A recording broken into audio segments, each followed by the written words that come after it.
So I will, add some commentary. We probably will talk about spoilers, at some points. They may slip out. Like this moment here. So I didn't. This is one of those things where you kind of need this upgraded a little bit because you can do a lot more visually with details now than you could on the PS2. So this moment where his hands are shaking and you can see he just grabs it and they start to, he starts to center in. And then you have this moment where there's like a little bit of light peeking, but his eyes stay in the dark. Like there's a lot of really great visual details in this. And these are all from the original game, a lot of them.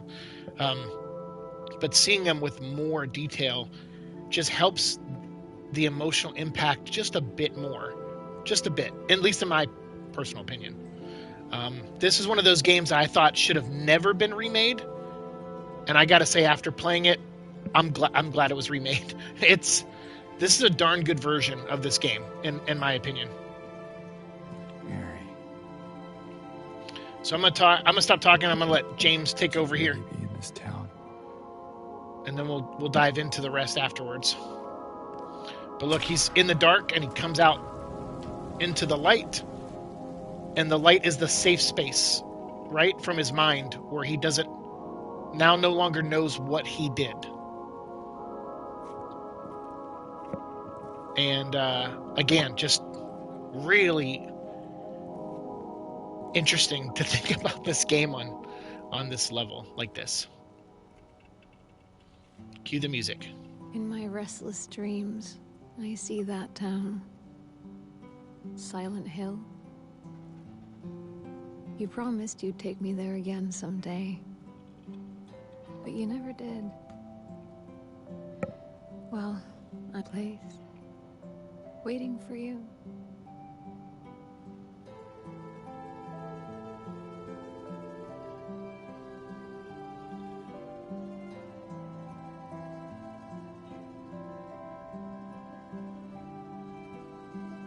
I got a letter. Shots are great. The name on the envelope said Mary. My wife's name. It's ridiculous. Couldn't possibly be true. That's what I keep telling myself. Mary died of that damn disease 3 years ago. So then why am I looking for her? Our special place. What could she mean? This whole town was our special place. Could Mary really be here? Is she really alive? Waiting for me? Great song, by the way, Waiting for You. It's on the third Silent Hill soundtrack, sung by Mary Elizabeth McGlynn. The music by Akira Yamaoka, who came back to do redone versions of his classic songs. If you run down that street there, you won't make it to the end, but you'll get about halfway. You'll get an achievement that says like no going back or something like that. This looks the same but different, how they did all this. I think there is a blanket in the back seat. There is a map here we can grab. So don't forget to grab this on your playthrough. You're going to need it. And then you just pop it open. And the cool thing is while it's open, enemies can still attack you. And I like that because it just means you can't just sit and stare at the map for a while. So yeah, that's fun, kind of fun. All right, so white van, not creepy at all. I was going to see, I don't remember, so did they fix this? So in one of the versions of the original game, it listed Brahms like a long ways away, and then like, what is it, Paleville, 10 miles away, Old Silent Hill, 50 miles away. And I don't think that that's actually accurate, the welcome sign there. But they kept it, I don't know if that was like a translation thing or what it was, but they kept it in, which is cool. Because Old Silent Hill would just be on the other side of regular Silent Hill, so it could be maybe 15 miles. I don't know about 50 though. But they did a really good job here too. I think there was a streamer or YouTuber that reviewed this game and said that they didn't like this part because there was no ambient sound. But listen, you can hear the bugs. You'll hear stuff up here crawling through the woods. So I don't know if that was a day one patch because I guess he played it early and got early access to it. So it could have been something that, the sounds didn't come through and they had a day one patch it. So, because when I played it, I heard all these creepy sounds. And I'm like, okay, well, that guy must have played like a previous version, so he can get his review out on time. And that does happen. So, but I'm glad they mentioned that in the review so that I could kind of piece that together. So hear that? It's like a kind of a wet growl, almost like the daddy monster that shows up later. And here we're coming up on our first save spot, which is, James going to mention something here, which I thought was kind of meta, but cool in a way. So yeah, here's all my original saves. Took me 16 hours to beat it the first time. Oh, yeah, we're not going to save yet. Someone's groping around my skull. So I like that. So it's kind of a meta, like, hey, we're going into your brain to create a save spot of memories, but then also like messing with his head in general is kind of a tip to the story of itself and the deja vu theories and the time loop theories that a lot of people seem to have with this. So all right, we're gonna meet our first character coming up. Probably a character that I really understand a lot.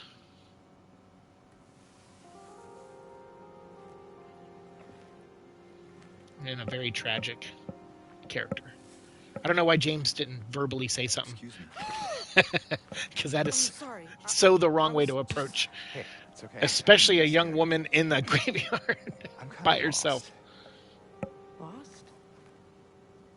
Yeah, I'm looking for Silent Hill. Is this the right way? Yeah.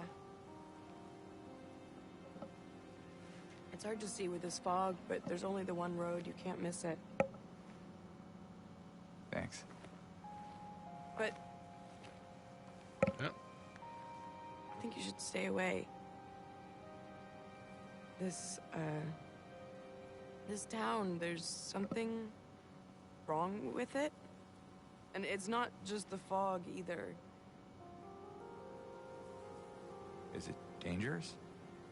Maybe. So here It's kind of she's hard to explain, but I'll be careful. she kind of already I'm knows not lying. what No. walking through Silent Hill It's just- is for some people. I guess I don't really care if it's dangerous. And I think or that's not. why she's like, I don't know how to describe I'm going either way. what you might But experience. why? I'm looking for So either she's aware someone very important to me. at this point, at Me least, too. of some things, but she's I'm also looking not, for my mama. because here, look, I mean, my mother. It's been so long since I've seen her. she feels like she's at point A of her thought story, yet she just My said something father and brother were here, that would but I can't kind find of them either. imply that she's already been through this as well. But that's kind of I'm her sorry, it's character. not your problem. She goes back No. and forth of like I in hope it's tone and awareness Yeah. at certain me points in too. this game. But interesting character though. Definitely heartbreaking, her story.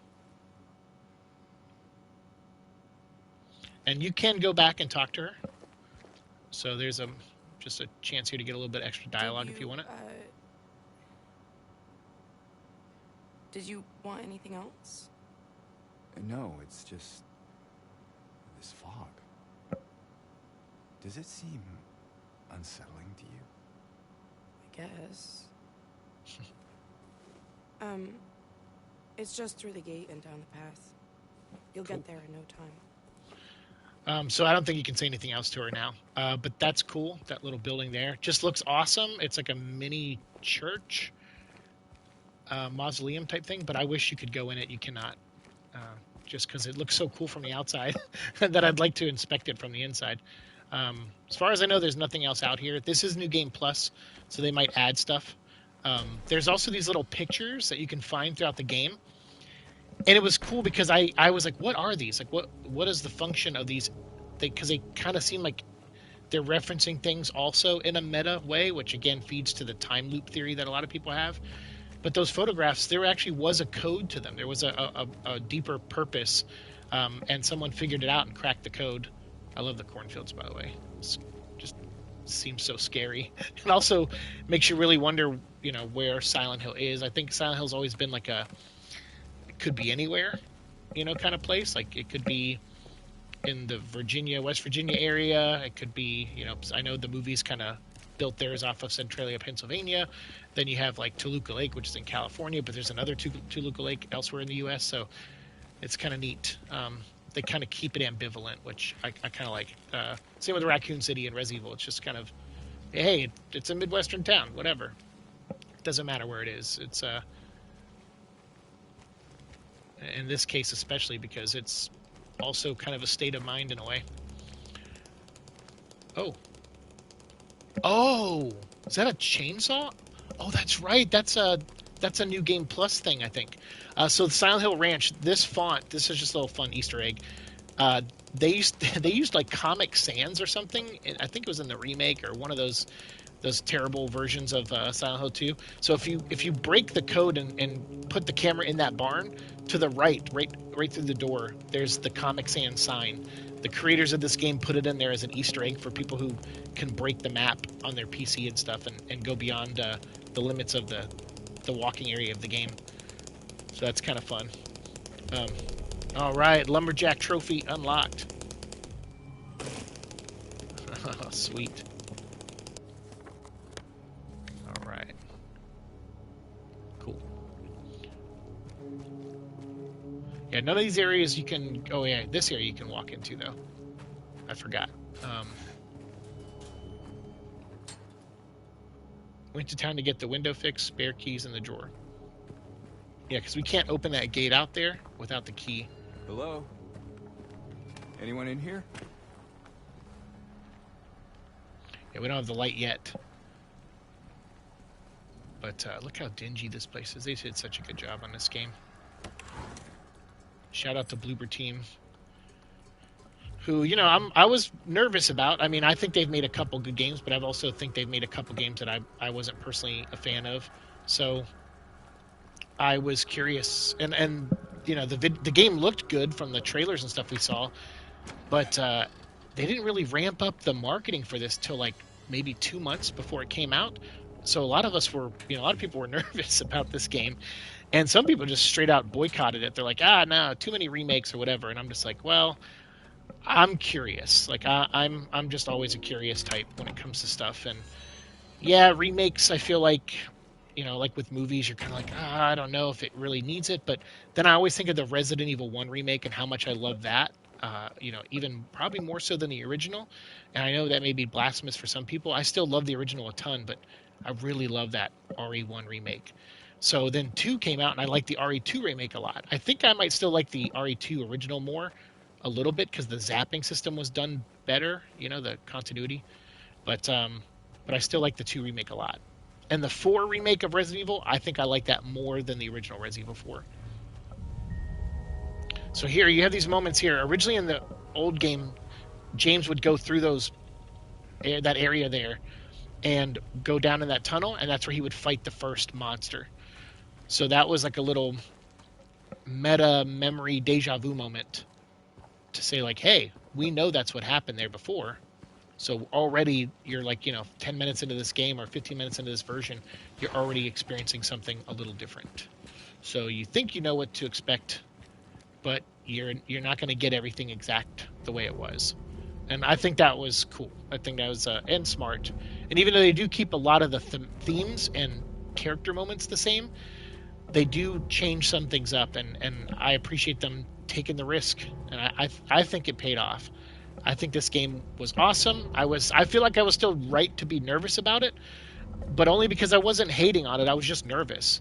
And when Purple said, "Hey man, you've been talking about this and you're interested in it," So I just got it for you because I didn't have, like, with my job. I take some of that money and pay certain bills, and then Purple pays some bills, and Blue pays some bills with his money. So I didn't have really any money to buy a game with. So when he got this, he was like, "Hey, I have extra money, and I'm not going to do anything with it. So why don't you just have it, and I'll buy this game for you." And that was really cool. It was super cool. Um, so yeah, I'm so glad I got to play this and feed my curiosity and see that I actually do like it. I do like this remake. Um, oh, by the way, you can break glass. See, um, you can break glass and find, like, items inside the cars. And there was an achievement too, I think, if you broke enough piece of glass, or like enough car things, car windows, you got an achievement. So I think I already got that in the other game. And then if you're around Maria, she'll comment on you breaking the glass. And if you break enough around her, she'll actually start getting used to it and go, "Yeah, that doesn't surprise me anymore." So a lot of cool little fun things that they added. But this part here, going through this game, oh yeah, always flip these over just in case there's something on the back. But what they added to this, I think, was great. And one of the things they added is that you don't have a direct path. You can go, to where we need to go in the next location. The game will guide us there, but you can go down other city blocks and streets and go into buildings and do optional stuff that wasn't there in the original. What is Which I this? thought was awesome that they did that, just to add, maybe to pad the game a little bit, but also just to, I come back to curiosity. I think it feeds people's curiosity. People who played the original, who were like, I always wondered about that building, or just look how detailed this place is. Imagine if you couldn't go in any building except the ones that only progressed the main story. I think that would be a disservice to the hard work that everyone put into this game. So I'm glad that they made places available in this to go to, that you could just, if you want to just fill time, or if you see a door and you're like, "Hey, I wonder if that opens," and you go check it out and it does open. It's like, oh, sweet. Like, so yeah, check this out. Look at just the freaking detail. So I'm going to go down this way because I can see it's a dead end. And it does classic Silent Hill 2 style, where you just got these giant, tarps and these, like, um, scaffolding that's put up. It's so cool how they did this. And he's looking at the door, but he can't open it. And you can hear things on the other side of it, like, and you can hear the metal kind of bending in the wind. You can hear the tarps flapping a little bit. Just really, really amazing job that they did. And most of this is going to be me gushing on this game, but then there will be parts where I'm panicking and running. So you'll definitely have both sides of me. What's he looking at?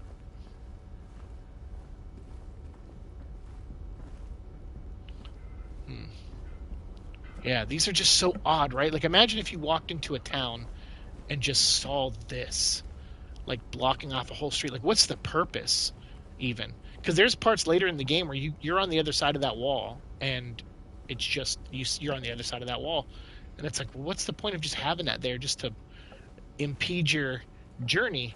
But again, if you're looking at this place as a state of mind, which I do, to some degree, it's it's that's how a mind can work when it's either been through a trauma, or it doesn't want to face the truth.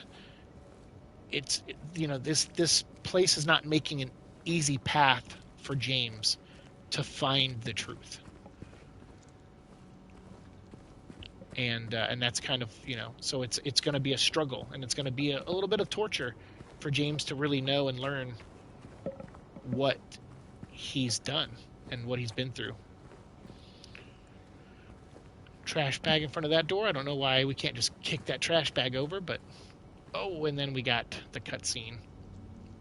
We see our first, I think, lying body, and I'm going to blank on some of these names, sadly. I'm an encyclopedia for some stuff, but not all stuff. But I think these are the lying or lying figure, maybe, is the name of it. But these creatures are, I mean, they lay on the ground. You know, they have that about them. And check this out.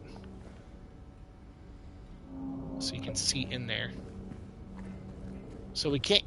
Oh yeah, we can. No, we can't. We have to go on the other side. So again, this wall is just there, just to be there, to prevent us from going into that cafe quickly. But again, that's how the mind would operate if it was trying to prevent you from proceeding and learning a truth. And there is a part of James's mind that doesn't want him to know. You know, he's not ready to face it. And so he's so here we are. And yeah, there's more stuff we can explore back there, but I just kind of want to progress through and kind of enjoy this tension that's building. Take right through the fence. Look at this creep. Okay. Hello? Ugh, dude, so gross. That was quick, too. He moved real quick.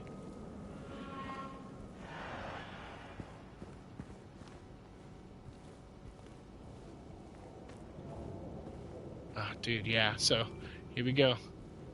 So the white cloth. This is something I've seen a lot in video games over the last, like, maybe 6 years or so, where they mark where you have to go. And it's not that it hasn't been in games before, but I see it a lot now. But that's fine. I'm not like against it per se. Some people get mad at it. I think there's a feature in this where you can kind of turn that off. So here's a handy device that's going to play a big part in the rest of the game. It's this little old radio that starts delivering static when an enemy is nearby. And I say enemy loosely because these things, they are, you know, they are attacking, but, you know, are they victims? Are they just manifestations of, you know, from James's mind, which obviously I think is the case. But there's a lot going on with. Stay back.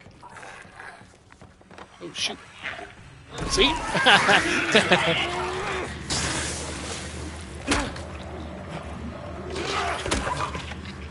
Kind of want to see what the chainsaw does, but I think it's making me do this.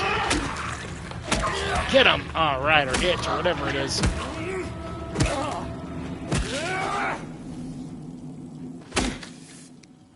Is this what I saw in the fog? Yeah, dude. Whatever it is, it's not human.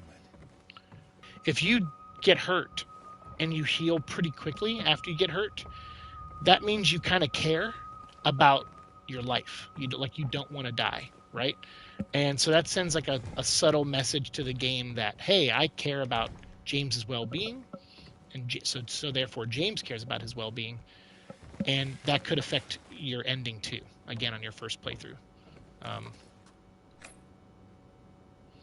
So if you just get health and or if you get hurt and you don't heal for a while and you just kind of like let it go, that could lead to, all right, well, James doesn't really care if he dies, and he's kind of on a self-destructive punishment path, and that could give you, you know, a different outcome as well. And I think there originally was 5 endings to this game, and I believe now there's 8. So they added a lot. They added quite a bit. I don't think they're drastically different endings, but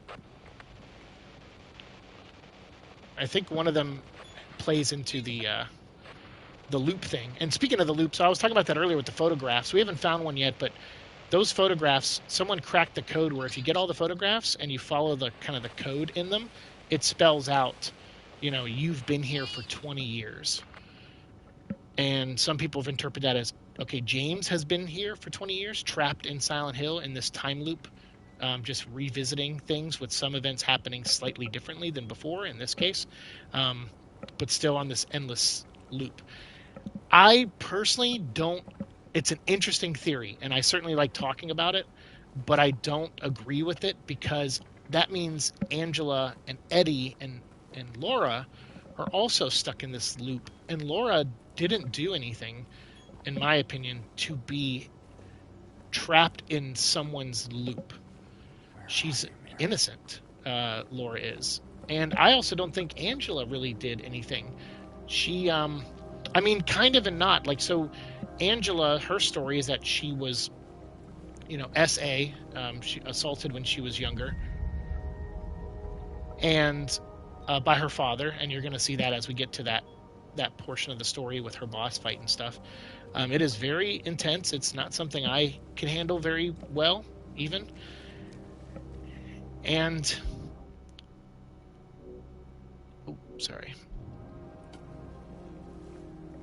And I was, but even though she was a victim in that scenario, the outcome of her life is that the aftermath of that, of those events with her father, is that she burned the house down, or that's strongly implied, that she burned her house down, but her mother and brother were still in the house. And we can assume maybe that they were innocent, although she does talk about her mom sometimes and how her mom told her that she deserved to be treated the way she did from her father. But we don't know if the father also did that to the brother. So so the brother could be an innocent. Maybe the mom was psychologically traumatizing to her, and the dad was physically. So maybe they're not innocents in this, but her brother could have been. So check this out. This person is dressed almost exactly like us. That happens a lot in this game. Again, people thinking of the loop, the time loop that James is perpetually stuck here. I don't know if it's so much that. Again, it's an interesting topic, and there's certainly evidence that you could interpret that way for sure. But I also feel like, so you always flip them over just in case. And you can read them too. I like that. But I don't know. I think it's just, oh boy. I think that's just, I don't know, a protective measure, something in James's mind that is just, forcing him to see himself dead as, like a subtle, this could be your fate, dude. Like, and you might deserve it because of what you've done. And by the way, the actor who plays, so there's been a couple actors and actresses that have played James and Maria over the years. You have the original, obviously, Guy Seehee, I believe, who played James. Then you had Troy Baker, who did the voice of James in the HD remaster, which Troy Baker is a fine actor. He does a good job in a lot of his stuff, especially Booker and Bioshock Infinite. But I thought he was a terrible James. I thought his line reading was way over dramatic, and same with Mary Elizabeth McGlynn. She is a singer and voice actress, and she did the voice of Maria and Mary, and I thought she way overplayed the drama, and it didn't sound authentic and real. It sounded like people performing in like the worst kind of way, in my opinion. The actors and actresses, everyone who plays the voice in this one, they do a great job. And this actor who plays James in this is British. So I saw an interview with him recently, and great interview, by the way. And I think even the gentleman asked him, like, hey, do you think James is a good person? And I thought his answer was so interesting. I'd rather you go check out that podcast to hear his answer. But I thought it was so interesting. I think James, an argument could be made that look at this texting, that James is broken for sure, and that he has like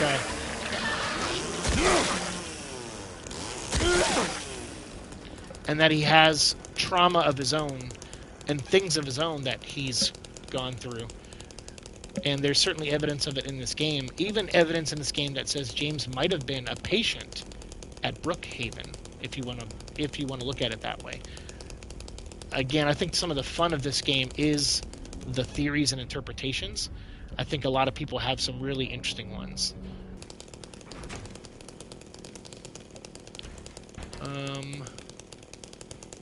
Interesting. You know, I don't know if I came in here the first playthrough. Don't look in the eyes. Okay. This pet store. I don't know if I've actually came in here on the first playthrough. This doesn't seem familiar to me. What's that? Broken key. Okay.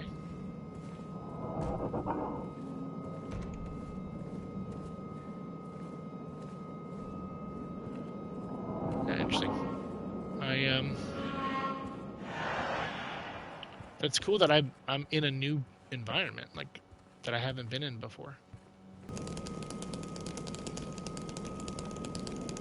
So these kind of carts, you actually manipulate them later on in the game. You'll move them in front of windows and stuff that you can't reach in order to get to new areas. And I thought that was a cool aspect they put in there. That and then crawling through the cracks in the wall, that's also very Silent Hill. Homecoming, and I believe Downpour had that as well. So it's cool. There's a lot of little nods in this game to all the Silent Hills. There always was nods to Silent Hill 4 in this game. There was always mentions of Walter Sullivan and and some other characters that end up in the fourth game. But now that they know the outcome of the fourth game, those nods are a little bit more clear in this.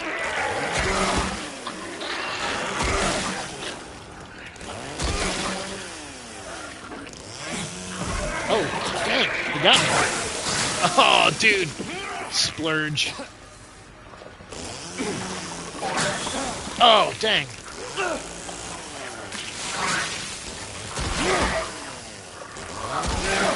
Yeah, I will say moving with this chainsaw is not the easiest. So, 2 ways to heal.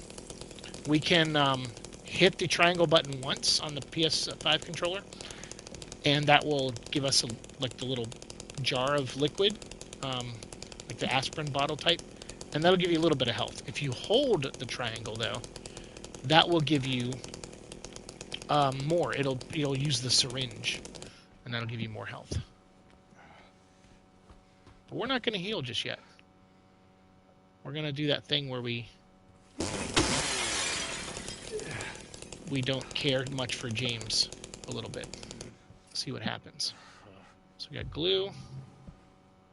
We got the Long Way Home record piece.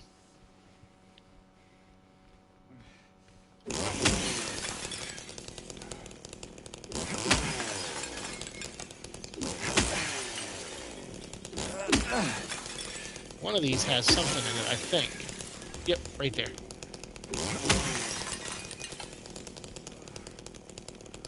Alright, so we got groovy.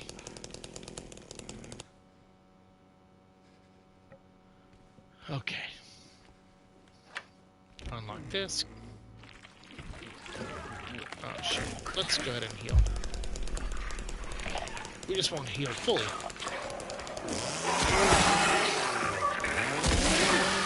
So this chainsaw is not as deadly as it looks. That's the second or third guy that has gotten back up after we cut them. So, not a super powerful weapon, I guess. I mean, I don't know, it knocks them down in one, for the most part. Okay, so there's the bakery. Nothing special there. Got the little grocery store here. Check this out. No. Okay. Night. Oh, what? So I didn't. I didn't do this at all.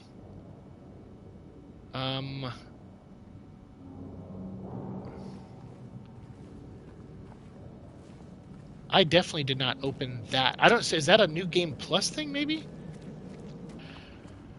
So I don't know. I think, but James has to go through this journey of not knowing what he did to an extent to come to that realization. If he just starts off knowing what he's responsible for, I think he might just think, all right, well, I just probably should just be punished for it. So yeah, I don't know. This is my thoughts on it. All right, so we are nearing that other building, the smaller apartment building, where we get the other part of the record.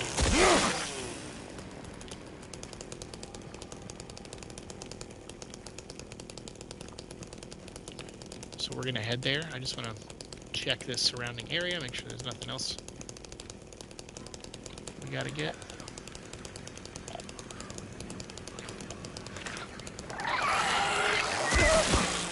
Ooh, I don't know if that might have been some kind of weird glitch or something.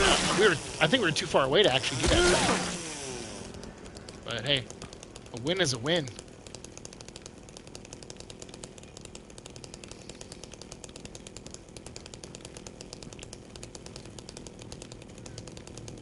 And this is that other side of that tunnel, I think, from the original. So where are we? Oh, no, it's not. That will be something we go to later. Yeah, I think so. Yeah. I think we come out of that later. Because, yeah, see, the RV is here, but later it's here. It's where this note is. Seems like they're attracted to light, louder sounds as well. This is, I think, the nurses, some of them.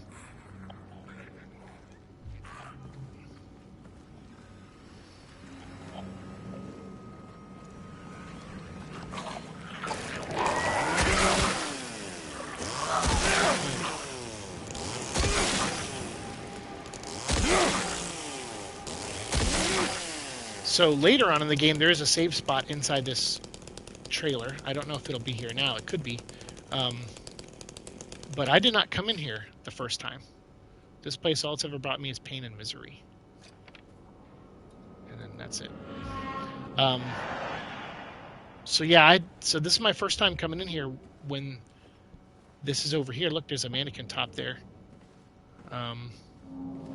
Interesting. So yeah, I don't think I explored nearly as much as I probably should have in the last playthrough, because I don't remember coming down here at all. But this is a point later on in the game. You come out of here, and that gate is shut. And check this out. So through Cat's Woodside, kind of telling you where to go.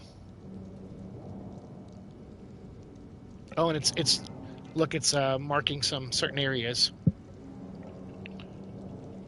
like the the restaurant, the Texan or whatever. So, and then a question mark up there in Martin Street, which I think we already went to. So see, now I like that he kind of marks on the map. So yeah, we've kind of done that on Martin Street and stuff, I think. Texan Cafe, yep.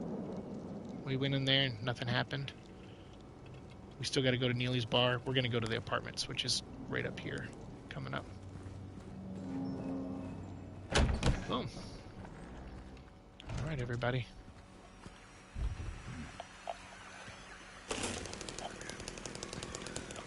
Oh, let's get the map. Wait, get it. Okay, I guess not.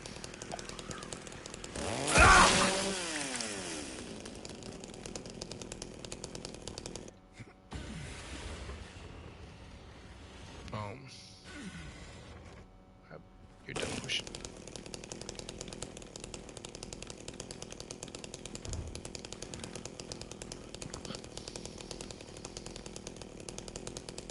Oh, you can go a little further? Okay, let's do it.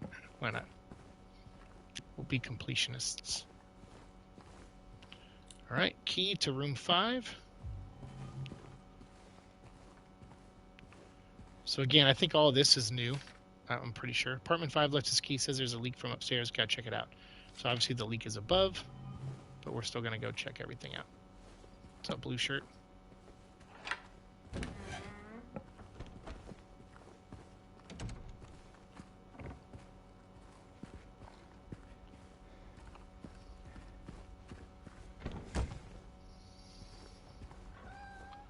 Pharmacy. Okay, 45167.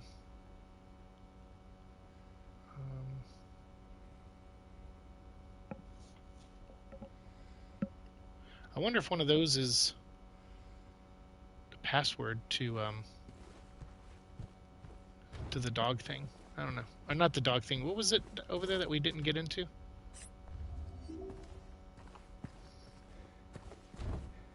Yeah, a little pharmacy here.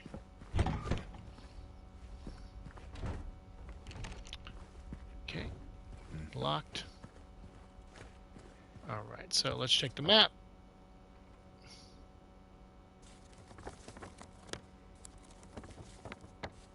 Okay. Interesting. So I guess it won't let us take this map for some reason. Alright, so 4, 5, 6, 7, and 8 are on the next floor.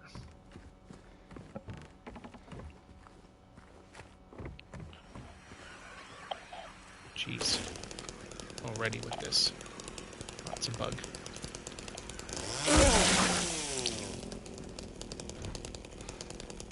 Okay, can't go in 8. Can't go in 7. Well, we can. We just gotta crawl.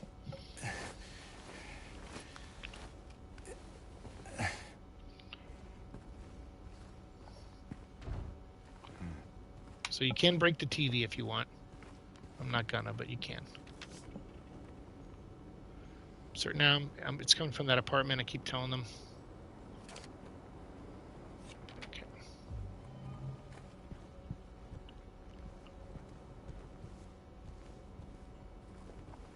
Okay.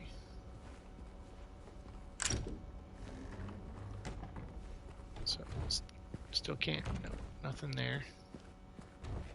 Nothing there.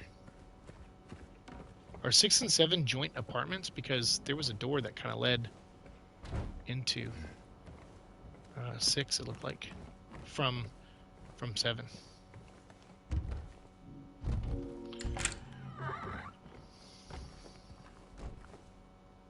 Okay. I can't remember when the mannequin legs start showing up, but man, when they do, whatever day we're playing that, prepare to hear me swearing, because they get me. I started noticing, like, catching on their pattern by the end of the game, but then they change it up. Towards the end of the game, they start climbing on walls and stuff, and they run around like little spiders, and it's like, oh boy. So they are constantly changed up.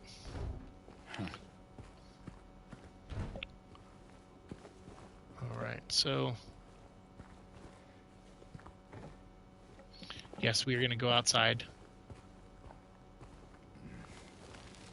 James is grumpy about it. So, sorry. You know, I think I did that on the first playthrough, where I try to hit like the A button to kick that ladder down. I can't remember what. There's another survival horror game where you can do that, and I thought I could do it here, but I didn't. Oh shit! Run! Oh yeah! God dang! Whew. Then she came and washed it all away. It all started to make sense again. It's this place. I can't fight it. Got to get my head straight. Quick stop at Texan. Then we're going. Okay.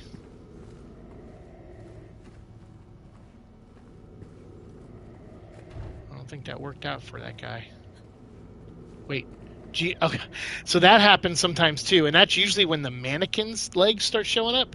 Is you'll walk in here like a woman take a breath, and it's oh god, it's creepy. It gets me every time. Oh, the famous reach in Silent Hill gag. So good. It sounds so gross.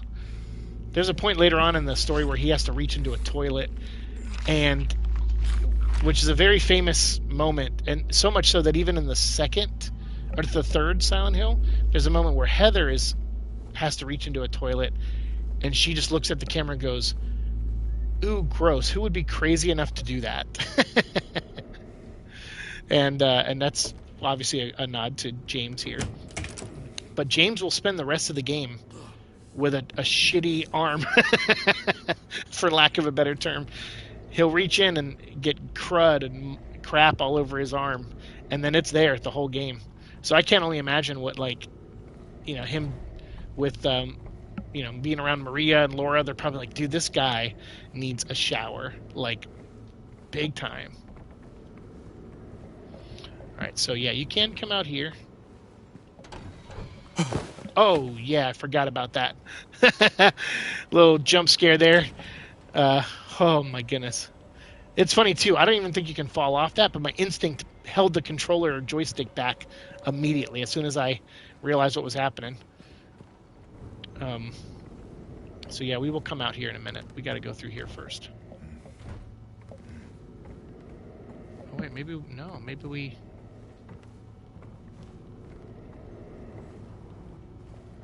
Oh yeah, I think we got to. Yeah, okay. I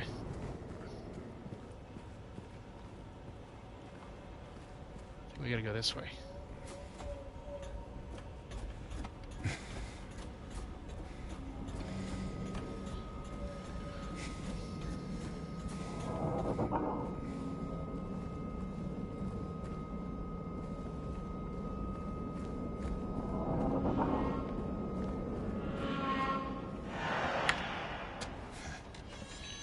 Alright, so we got the button. We got everything we need in there.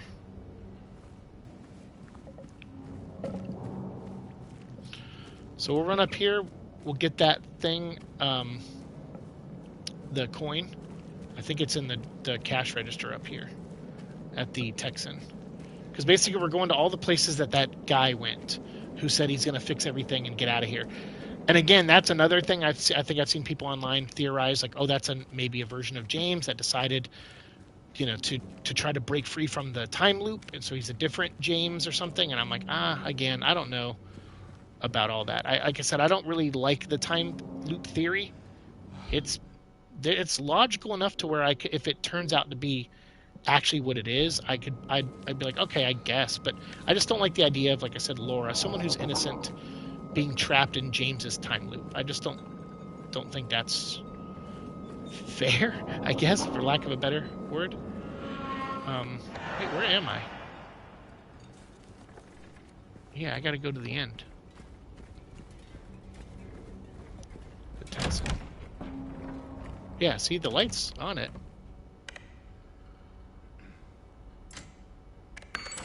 That's what I didn't press earlier, was the stupid button. I was sitting there thinking power had to be restored, but obviously that's not the case.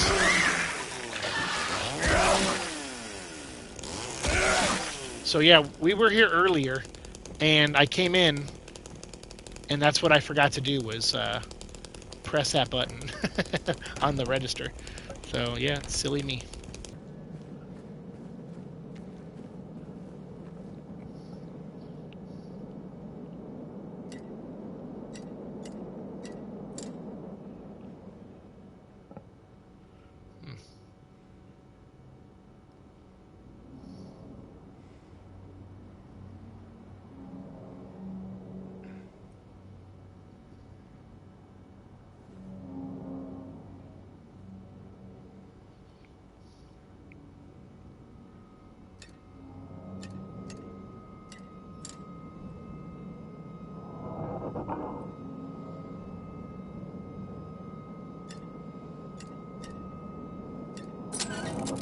Dude, 4 fours?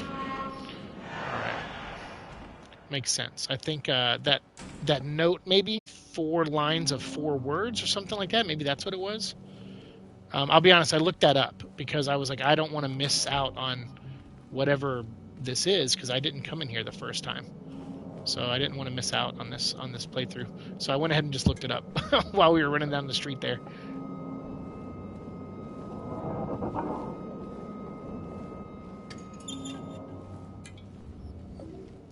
Wow, this was definitely an area that I could have used in the first playthrough of this, getting all this health.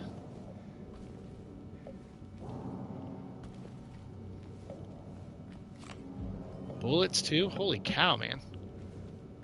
Got a lot of stuff in here. More bullets. Dang.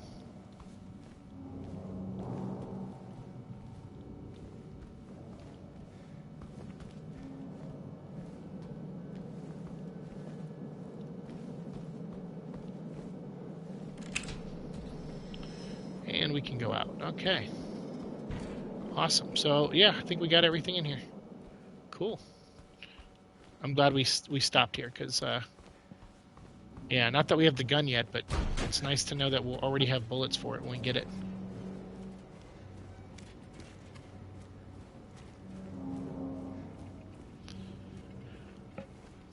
Oops. So this will be where we end for the night. So I appreciate you all watching because I want to do like the apartment. I want to make that kind of its own episode, and then after that, walking around meeting Maria. You know, I'd rather make that its own episode.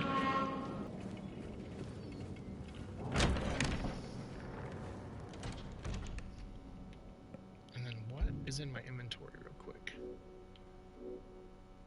We got the coin and the broken key part. Let's go solve this real quick.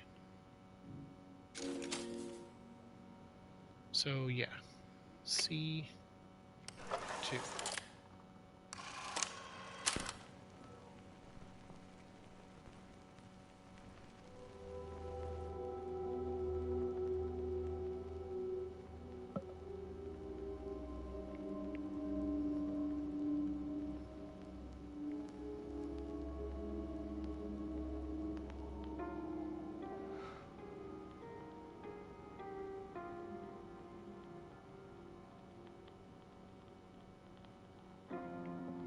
There's that music. Sorry. There's that music. Oh, so good.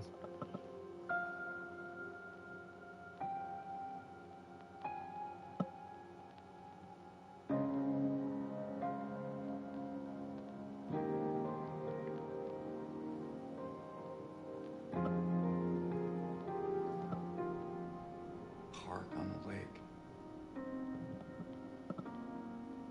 We spent the whole day there.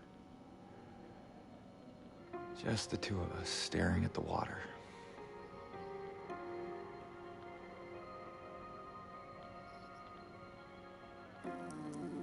Oof. Look at that. Little dust fingerprints on it. But see, it kind of, again, unlocked a memory in a way. So he's starting to think like, okay, maybe that's our special place, the water.